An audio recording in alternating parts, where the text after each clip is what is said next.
Crypto. So the first step is just to fork the repository. Fork is kind of like a clone, but it's more along the lines of stealing the entire repository and putting it into your own account. Alright. We just forked the repository. That was very fast. Now we see that this is John McLaughlin's account with SFE CryptoLib as my now private fork of Symphony's SFE CryptoLib. So now this is mine. All of this is MySpace. You can read and write from this repository just like any other repository, just like everyone's done.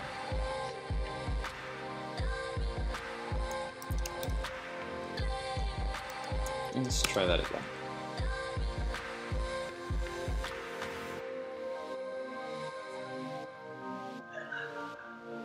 So now I'm cloning my repository.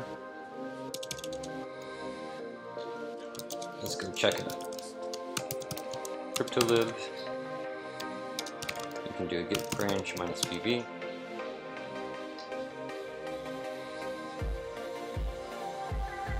Okay, so now let's say I want to push a new change. What I'm going to do is just like any other feature, I'm going to branch off dev. So in my local clone of my forked repository, I'm going to branch. So let's say git branch sec 123 demo change demo pull request.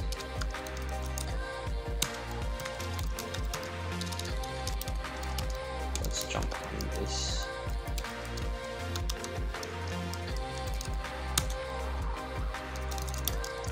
So now if we look at the branches, I've got my sec123 demo pull request branch. Let's make a change. Let's find some innocuous change to make. How about we strip out that silly comment from this make file. We can do a git diff. There's our change. Git status.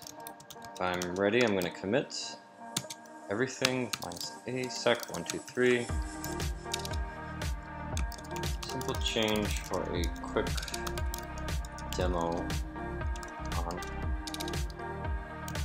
cross account pull requests. Save it.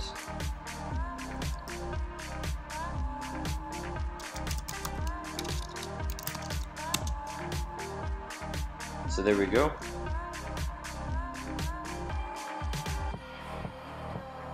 I'm going to just do a simple git push origin sec123 demo pull request. Just thinking about it, push it. Great. So now we can go back to CryptoLib. And there it is. So sec123 demo pull request. Right away I can do a compare and pull request. Let's do it. And so it knows that this is a fork of some other repository, and this means that we really do want to push it upstream against dev. And even though locally, my local account, my local fork, it sees the sec123 demo pull request as the branch that I'll be grabbing the change from and applying it to Symphony's SFE CryptoLib against the dev branch. So just example. So here's the change itself. When I'm good and ready, I'm convinced this is exactly what I want to go into Symfony Dev. I'm just going to create the pull request. There we go. Now there's an open pull request in Symfony for SFE CryptoLib for the change that I had on my local fork of sec123 demo pull request.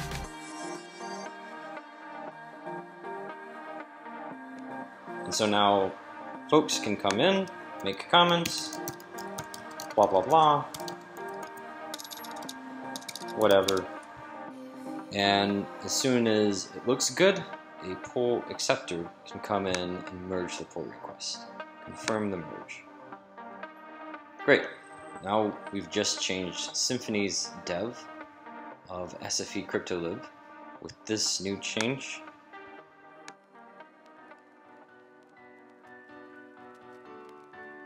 My origin is pointing to the fork. The fork is not in sync now with Symfony's. So if you have to go back to my profile, I look at my repositories and I look at SFE CryptoLib. This is now out of sync with Symfony's SFE CryptoLib because someone accepted that pull request. And even though that pull request was a change that I pushed, we only had that change in our local feature branch and not in our dev branch. And so now, how do we get our dev branch to match the dev branch against Symfony? Really quite straightforward.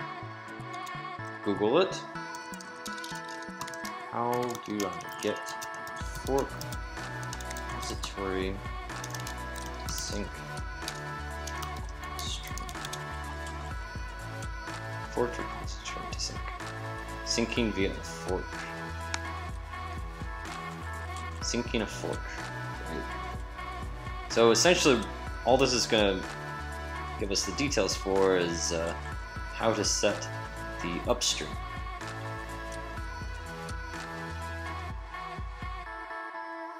Now, here's a good tip. Before syncing your fork with an upstream repository, you must configure a remote that points to the upstream repository. So here's what we've got to do. So let's just follow these instructions. Get remote, add upstream. You can actually get remote -v just to see everything that we've got. Let's do that. So I'm fetching and pushing into my fork this repository. That makes sense. Let's add the upstream to point to Symfony's repository. So I can pull down all of the latest changes into this local repository. And this URL here is just going to be Symfony's URL of this repository. So let's go into this original Symfony repository, grab the URL, mark it as upstream. Now if we look, I can push and fetch not only into mine as origin, but I can also push and fetch, well, I can try to push and fetch into the Symfony SFE CryptoLib as upstream. We have our upstream repository. We can do a git fetch upstream. So let's go ahead and do that.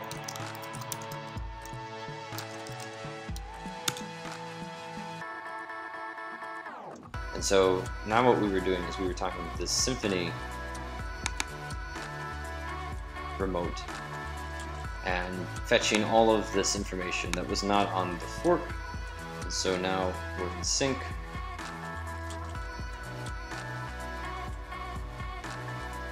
With two different remotes, we have the ability to push to two different remotes. So let's do a git fetch upstream. We just did that. Git check out the branch that we're interested in. Let's do that.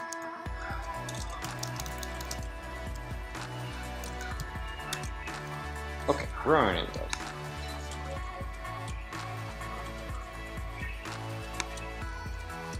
Now we're going to merge in any changes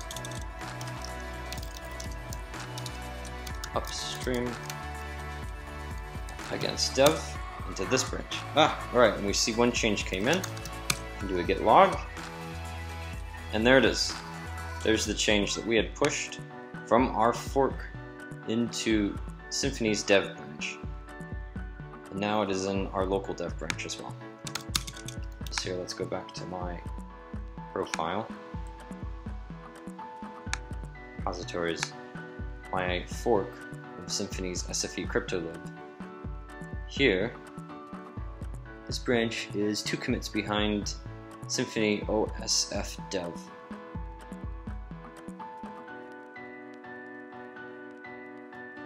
So now, let's take a look at what we've got here. We're ahead of our origin, which is pointing to my remote on my own fork of this repository.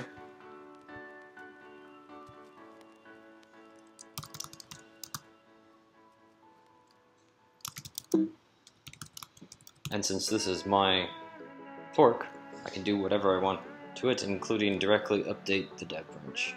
So I'm just going to do that. And now you see, this branch is even with Symfony's dev branch. Perfect. So now I am in sync with all of the latest changes in Symfony in my own forked repository of the SFE crypto. And that's about it. Very straightforward.